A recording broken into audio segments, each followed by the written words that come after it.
Recording भाई उजाला music present Raghopur सकरी।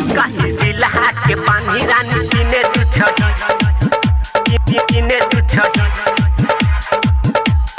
पीने तू छही DJ good Madhubani DJ good Madhubani जिला के पानी रानी पीने तू छही होठवा के लाली लागै छहुले भरत लागै छहुले भरत होठवा के लाली लागै छहुले भरत तोहर जवानी नहीं छौ गई सुधरल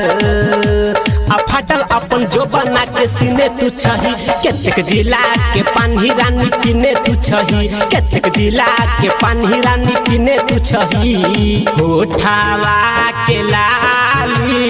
लागै छहुले भरल तोहर जवानी नहीं छौ गई सुधरल आ फाटल अपन जो बना के सीने तू छही केतक जिला के पानी रानी पीने तू छही केतक जिला के पानी रानी पीने तू छही जिला के पानी रानी पीने तू छही पीने तू छही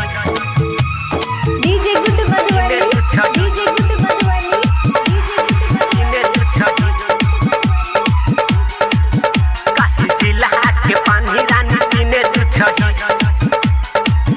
पूरा जिला में छोड़ी तू बवाल के नेछे, पूरा जिला में छोड़ी तू कमाल के नेछे। रखने छा अपन जवानी जुआ के छोटे से नमहर के लाई करा छुआ के छोटे से नमहर के लाई करा छुआ के रखने छा अपन जवानी जुआ के छोटे से नमहर के लाई करा छुआ के गोरे गोरे गहलिया के केने छा तुला देखी के छौरा सब कहरै छौ बाबाल आ केते के जवानी चिखबे ने तू छही काहे जिला के पानी रानी पीने तू छही काहे जिला के पानी रानी पीने तू छही पीने तू छही पीने तू छही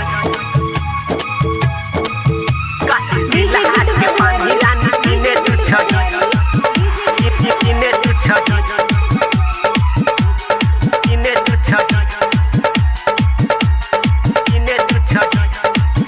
तोरा चक्कर में केते बड़ा बात भ गेलै, तोरा चक्कर में केते बड़ा बात भ गेलै। चंदन अंकित से इच्छा भरल छो तबो के छौरा सब पीछा पड़ल छो चंदन अंकित से इच्छा भरल छो तबो के छौरा सब पीछा पड़ल छो मिथलेश कहै छो एहना नहीं तू कर तोरा पाछा छौरा सब छौक गे पड़ल